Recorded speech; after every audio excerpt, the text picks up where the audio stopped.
men were teammates, remember last year? Not so now. Little Al definitely faster in turn 4. He lets the car run out toward the wall much more, but he didn't get in a position to challenge Tracy on this lap. But yet there is slower traffic. That could be a factor. Eric Batchelor right there. I think the factor is going to be getting by Robbie Gordon. Both these men are going to have to do it if they're going to continue to battle for the lead. Gordon's right up there, and he is going to be extremely tough to pass. Gordon is 2 laps down, but with his temperament, I don't think he's going to move out of the way. Well, he doesn't really have to. Robbie's staying out of the way. They're not catching Robbie. He's not hurting him at all right now. And he is fast, so he's adjusted his car to pits.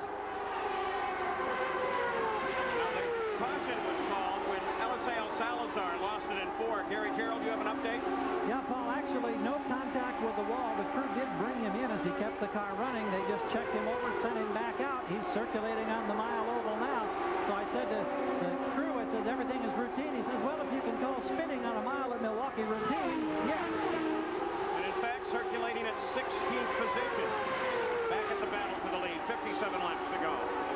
Hunter closes again on Tracy. Now dials down inside of him. Blocks him on the inside. He has the corner at this point. They kick out some debris. Al Unser Jr. takes the lead. Tracy darts in and out looking for position on the outside. Tracy's going to try to sweep on the outside and trap Al Unser Jr. in, but he can't do it. It's just almost obvious little Al has tremendous speed in the turns. All the stuff that we saw at Indianapolis, the handling problem in the turns with these cars is obviously not happening here at Milwaukee, because down the straightaway, they're very similar in speed. Around the turns, little Al, whenever he wants to, just goes by.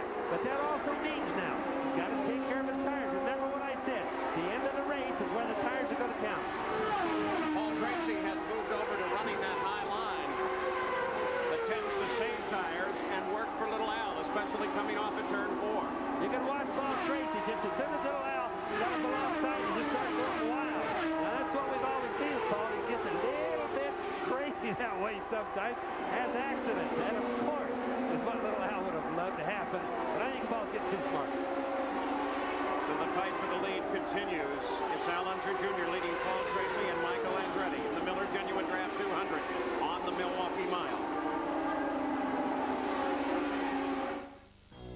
This Ford Fact is brought to you by Ford and your Ford dealers. Have you driven a Ford lately? With Indy cars now being designed by very sophisticated computer-aided design technology, IndyCar, the organizing body, has a way of measuring these cars right down to a thousandth of an inch. The key component is here, a digitizer. It was developed from a smaller model that used to be used for brain surgery. You see, it gives you a 3D measurement. I can touch the wing, then press this button. It then gives me a digital measurement that is then translated back through a computer. There are 4 of these digitizers located around this pad. They are each linked to a laptop computer and then to a host computer that compiles all the data. You then will receive a printout that gives you a full 40 measurements of the Indy car itself. It's then compared to the IndyCar rulebook, and you find out whether you pass or whether you fail. You see, it used to take 30 people to tech one of these cars.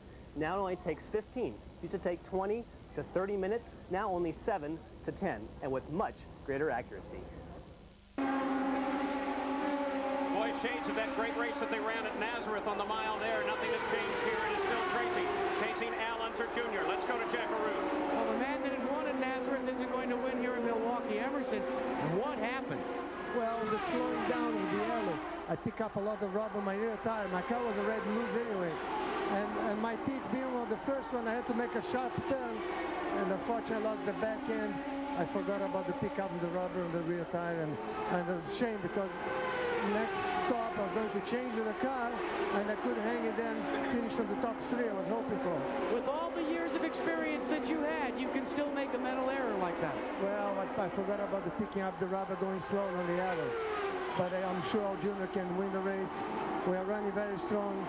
My car was a little loose and I was going backwards, but the next pit stop was going to change it.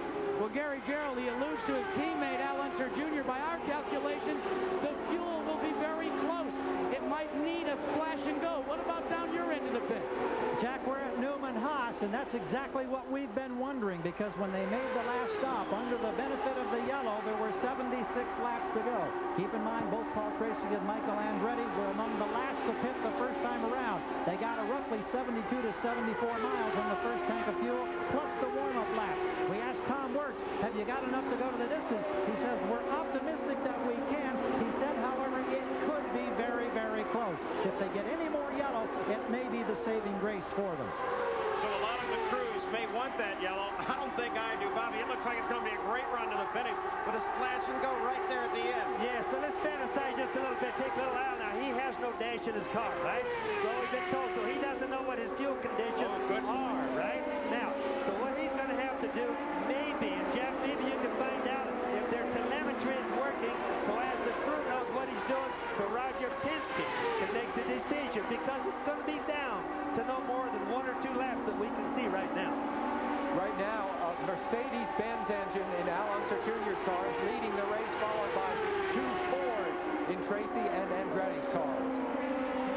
Al Unser Jr. 2 seconds ahead of Paul Tracy. Michael Andretti third. Teo Bobby is fourth. Robbie Gordon is fifth. One of the maps started 11th to 6th, and Christian Fittipaldi, Fernandez, DeFerrin, and Jimmy Vasser. What are the chances maybe for back-to-back wins here at Milwaukee? It turns out that happens quite often. 4 or 5 times in just the last decade, there have been back-to-back wins. Now, little Al is pulled out to just over 2 seconds of Paul Tracy. You're just wondering, is Paul Tracy's people maybe pulling him back just a little bit on the counter fuel thing? 159 laps complete. Let's go to Jack. Well, Bobby, you know how close Team Penske likes to play the cards. Just because the dash is out hasn't affected their communications on the radio, and they've been chattering back and forth, discussing the fuel consumption situation with their driver, Al Jr.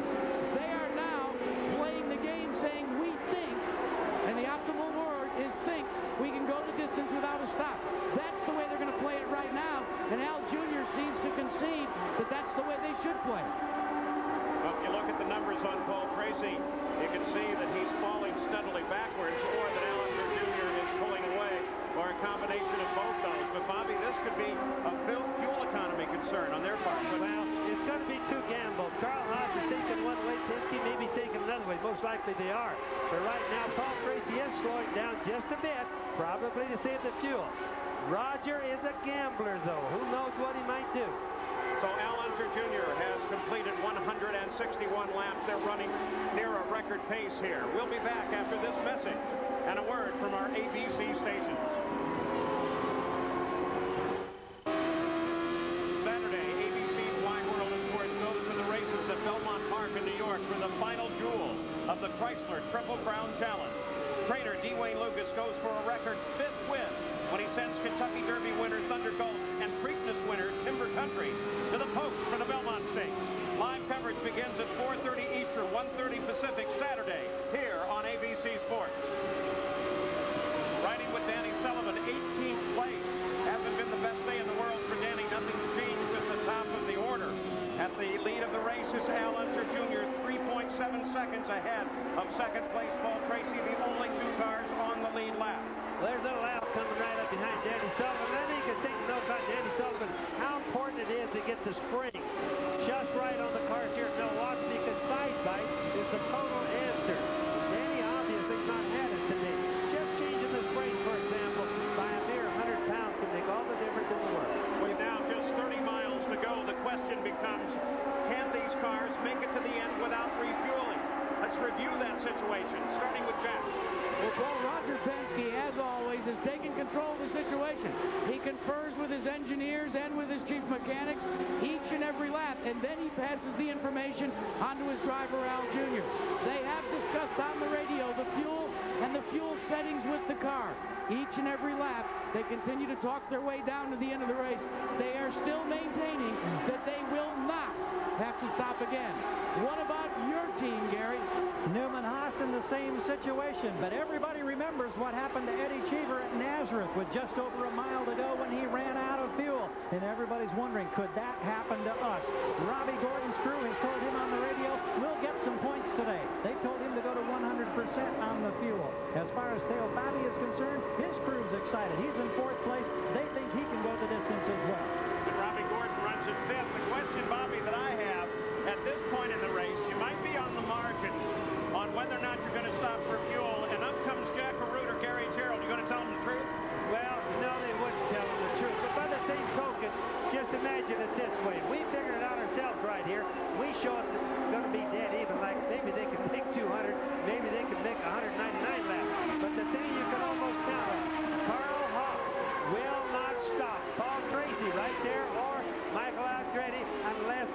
stop. And then he may not do it anyway. Further update from Jack. Well, actually, it's not an update, gentlemen. I want to ask Bobby Unser a question. Bobby, would that additional yellow flag lap at the start of this race come into play in this sequence? They didn't have to run it full board there, and we haven't had an absence of caution. Could that come into play in the figuring? Well, it could, Jack, in a lot of ways. The one thing that's going to come out big in the figuring actually was Paul Tracy, because he did 76 laps without stopping, so they're pretty sure that they can do it. But I think it's going to come down to a contest on the mileage between Ford and the Mercedes engine. Which one is going to give the best gas mileage? Who, for example, or of the two of them, are turning the most RPM, because that's usually where fuel consumption comes from. There have only been 6 laps of yellow in this race, so it didn't help fuel all that much. The average speed now at 136.8. That is down below Michael Andretti's record from 92. We'll be back for the checkered flag.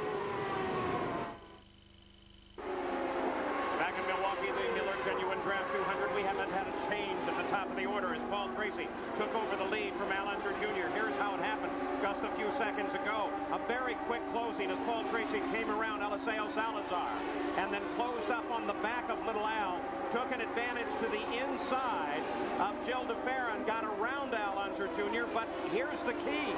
Since this pass, he has been able to pull away, and now Paul Tracy is 2.7 seconds ahead of Al Unser Jr. in the race now with 183 laps complete. Jack Arute, what's happening in the Penske pit?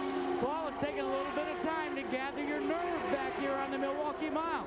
Al Jr. was boxed in traffic. A great move, and now it looks like we might have a problem on the racetrack. Tracy running wide. Paul Tracy got way, way high going into one and lost the back end. Little Al closed up. Well, he got clear out of the marbles that time, almost spun it. That's as close as you can get. That could have been a bad mistake. Little Al's closing up. It's kind of like a coyote getting ready to feed. Well, he's chasing that Tracy now. So now, Al Unser Jr. is right at the back end of Paul Tracy. He drives him to the inside, Jack. That's exactly what they wanted. They wanted him to gather it back up. Roger Penske radioed in just a lap prior to that. Hey, you're green to go. So now Paul Tracy is being pursued hotly by Al Unser Jr. The question is, what about Paul Tracy's rear tires? What that slide? Let's look at it again as he loses the back end. That caused additional wear that's going to be a problem, Bobby? He's got a four-wheel drift and a rear-wheel drift. It really isn't going to cause any wear. In fact, he got less wear out there. It cooled his tires off out there. But it really won't be a factor whatsoever. The one thing that they could have been doing, Little Al could be running in one gear higher, like what we call overdrive, to make fuel mileage. But look at the deal up there. We only have 14 laps to go. He's going to have to start racing. A brilliant save by Paul Tracy out there as you see Little Al now coming around the outside of that traffic. Plenty of traffic to contend with now with 13 miles to go. Paul Tracy with Al Unser Jr. very close in pursuit. They both have a clear run to the outside. If there seems like a lot of cars out there, only 4 of the original 26 are out of the race, so traffic continues to be very much a factor in these last laps. So Paul Tracy now picks up an advantage of having 3 cars between him and the second-place car of Al Unser Jr. Jack Arute. But Paul, it's now a case of rabbit and hound. Now that Roger Penske feels that they are well within the window fuel-wise, he has radioed to Al Jr. to put the pressure on, to go for the lead. They don't have to be concerned about fuel.